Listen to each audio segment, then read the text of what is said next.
भेजा जा रहा है, तस्करी महिलाओं की हो रही है, छोटी छोटी बच्चियों की तस्करी डार्क वेब पर हो रही है। ये छोटे छोटे बच्चे जो मिसिंग हो रहे हैं ना मेरी माताओं बहनों, वो मिसिंग नहीं हो रहे हैं, उनको गैंग काम कर रही है, उठा के उनकी तस्करी हो रही है। और सबसे बड़ी बात, अब ऑर्गन की तस्करी होने लग गई है। छोटे छोटे बच्चों को आराम से चुरा सकते हैं, तो चुराकर उनके शरीर के अंगों की तस्करी हो रही है। और माताओं बहनों, समाज में ऐसा अधर्म इसलिए बढ़ता है क्योंकि समाज में जब महिला समाज कमजोर हो जाता है तब अधर्म बढ़ता है। और ध्यान रखें मेरी माताओं बहनों के, जब जब अधर्म बढ़ा है तो धर्म की स्थापना के निमित्त सदैव नारी शक्ति रही है। सतयुग हो, त्रेता युग हो या द्वापर युग हो, माता दुर्गा हो, माता सीता हो या माता द्रौपदी हो, हर एक काल खंड में धर्म की स्थापना की निमित्त सदैव नारी शक्ति रही है। और ये दुष्ट अब वापस सिर उठाने लग गए हैं। समय आ गया है इनके फन को कुचलने का। इसलिए माता जब जागरूक होगी, नारी शक्ति जब जागरूक होगी, तो भारत हिंदू राष्ट्र बन जाएगा।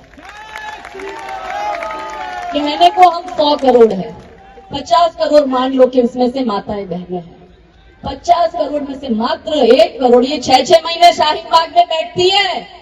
क्यों बैठती है बुर्खा पहन के? कि बांग्लादेशी और रोहिंग्या को भारत की नागरिकता मिले। मेरी माताओं बहनों, हमने संघर्ष नहीं किया, वो बाहर वालों के लिए यहाँ संघर्ष कर रही है। इस देश की अगर 1 करोड़ नारी शक्ति प्रण ले और एक ही दिन सड़कों पर उतरकर चक्का जाम करे, तो 24 घंटे में आपको अपना हिंदू राष्ट्र मिलेगा और 24 घंटे में आपको लव जिहाद मुक्त भारत मिलेगा। उसके लिए हमें संघर्ष करना पड़ेगा। और जब महिला समाज कमजोर होता है तो न्यायालय भी कमजोर होता है। तब तो ना न्यायालय में बलात्कारियों को छोड़ दिया जाता है, ये कह के कि हर कुकर्मी जो क्राइम करता है, हर कुकर्मी का भी भविष्य होता है। और ऐसे आपको 2 उदाहरण देती हूँ, शॉर्ट में बताती हूँ। पहला उदाहरण, क्योंकि हमारे मित्तल भाई साहब जी राजस्थान से है। राजस्थान में आपको पता है कि 90 के दशक में अजमेर शरीफ दरगाह के चिश्ती खादिमों ने 200-250 से अधिक लड़कियों का रेप किया था, वीडियो बनाई थी और वायरल की थी। और सारी हिंदू लड़कियां थी। 8 लड़कियों ने, 9 लड़कियों ने सुसाइड किया था, आत्महत्या।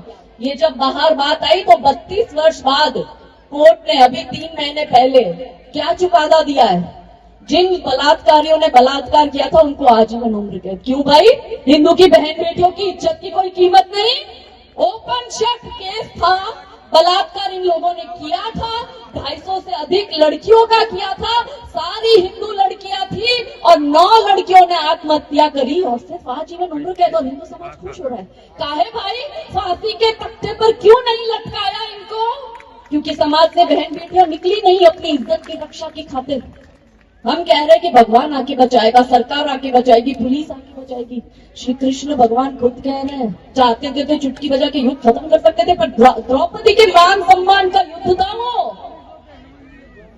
वो खुद कह रहे हैं कि दुर्योधन है, दुशासन है, दुर्योधन है, दुशासन है, पग पग पर अवरोध खड़े, कुछ कुटिल काल के अनुयायी है, शकुनी से शैतान बड़े। कलियोसी कोमल मूरत को कर देंगे पल में तार तार, मन के सारे श्रृंगारों को कर देंगे क्षण में छार छार। रंगचंडी का तू रूप धार, हर दुश्मन पर तू कर प्रहार, खन खन चूड़ी के मध्य उठे तलवारों के अद्भुत प्रहार। और पानी तक ना मांग सके, और पानी तक ना मांग सके जो तुझ पर आंख उठाएंगे, तब तुम खुद अपना चीर बचा लो, श्री कृष्ण कहाँ तक आएंगे? कहाँ तक आएंगे? कृष्ण भगवान कह रहे हैं आत्मरक्षा करना सीखो। महादेव ने कह दिया आत्मरक्षा करना सीखो। राम जी तो राजा थे और खुद ने जाके युद्ध लड़ा अपनी पत्नी की अस्मिता की खातिर। और वही उड़ीसा हाईकोर्ट के 2 जज 2014 में एक 6 वर्ष की बच्ची का हत्या और बलात्कार करते हैं, अकील और आशिफ नाम के 2 विधर्मी। और उनको 2022 में पॉस्को कोर्ट जब फांसी की सजा देती है तो वो उड़ीसा हाईकोर्ट पहुंचते। और उड़ीसा हाईकोर्ट का 2 जज थे, उन्होंने क्या बोला? उन्होंने अकील को मुक्त कर दिया सजा से, बलात्कारी और हत्यारे को मुक्त कर दिया। और दूसरा जो आरिफ नाम का था, उसके लिए क्या जज साहब ने बिल्कुल बायोडेटा बनाया। ये इसलिए क्योंकि महिला समाज जब अपनी इज्जत की चिंता खुद नहीं करते तो न्यायाधीश पे बैठे ऐसे जज भी ऐसे निर्णय देते हैं। क्या निर्णय दिया उसने कहा, बायोडेटा बनाया। हम शादी.com और मैरिज.com में वो बायोडेटा भेजते हैं ना, वैसे बायोडेटा बनाया कि अकील को तो फ्री कर दिया, दूसरा बच्चा आरिफ जिसको फांसी की सजा दी थी। क्या कहा जज ने? आरिफ पढ़ने में बहुत अच्छा था। ये उसके ऑर्डर में अपने मन से नहीं बोल रही हूँ, पढ़ लेना इंटरनेट पे। आरिफ बहुत अच्छा लड़का था। महाराज जी सुनिए, आरिफ 12वीं तक पढ़ा था। आरिफ के पिता का देहांत हो गया। आरिफ की 2 बहनें हैं और एक विधवा माता है। आरिफ को उनकी देखभाल करनी है। आरिफ जेल के अंदर 5 टाइम की नमाज पढ़ता है। आरिफ ने खुद को अल्लाह के सामने समर्पित कर दिया और आरिफ ने खुद के गुनाह को स्वीकार कर दिया। इसलिए मैं आरिफ को फांसी की सजा से मुक्त कर देता हूँ। और हाँ, आरिफ ने मेरा प्रपोजल भी स्वीकार कर दिया। मैंने आरिफ को पूछा कि फांसी की जगह तुझे उम्र कैद में बदल दूं, तेरी सजा तो चलेगा? और आरिफ भैया ने बोला हाँ चलेगा। तो जज साहब ने आरिफ की सजा को फांसी में से उम्र कैद में परिवर्तित कर दी। और जज साहब ने कहा every sinner has a future, हर पापी का भी फ्यूचर है। तो मेरी वो 6 साल की बच्ची का फ्यूचर नहीं था? वो 6 साल की बच्ची भी तो डॉक्टर, कलेक्टर, इंजीनियर बनती थी, बूढ़े माँ बाप का सहारा बनती थी। जब न्यायपालिका ऐसे निर्णय देता है तब छोटी छोटी बच्चियों के बलात्कार होते हैं। नहीं है वो जज।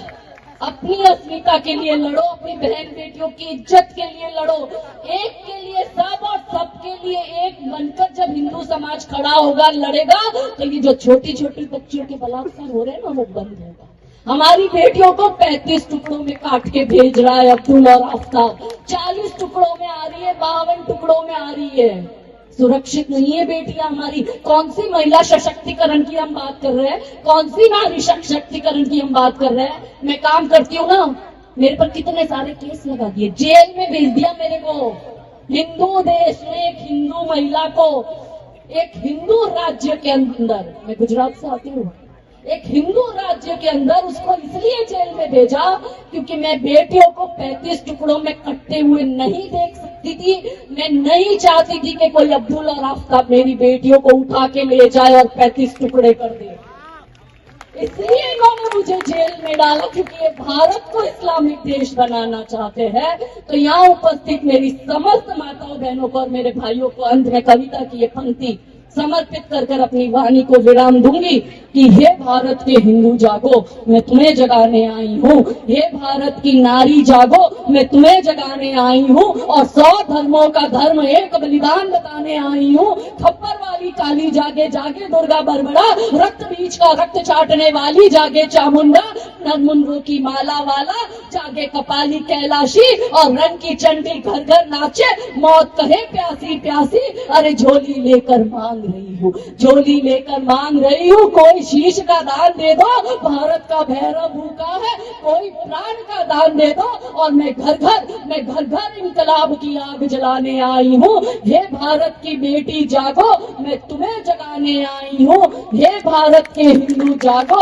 मैं तुम्हें जगाने आई हूँ। अब जो हमारा नारा है, हम बोलेंगे दुर्गा बन तू काली बन, आप बोलोगे कभी ना बुरखे वाली बन, हाथ ऊंचे कर कर ऐसे करके, ठीक है? और जोर से बोलना, अब्दुल आफ्ताब के कान के अंदर घुस जानी चाहिए ये बात। दुर्गा बन तू काली बन, दुर्गा बन तू काली बन।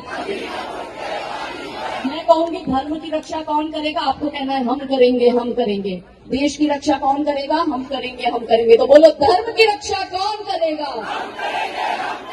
धर्म की रक्षा कौन करेगा? देश की रक्षा कौन करेगा? देश की रक्षा कौन करेगा? तो हिंदू मेरे भाइयों, संगठित रहो, सुरक्षित रहो, एकत्रित होकर लड़ो। और महाराज जी ने जो ये संकल्प लिया है उसमें हम गिलहरी जितना भी योगदान कर पाए तो करो। और फिर से गुरुदेव आपके चरणों में कोटि कोटि नमन कर कर इतना ही कहूंगी कि आपने हम सबको एकत्रित किया, संगठित किया, एक मंच पे लाया। आपका कोटि कोटि आभार, कोटि कोटि नमन। हम सदैव आपके साथ है। जय जय श्री राम, भारत माता की जय। वंदे।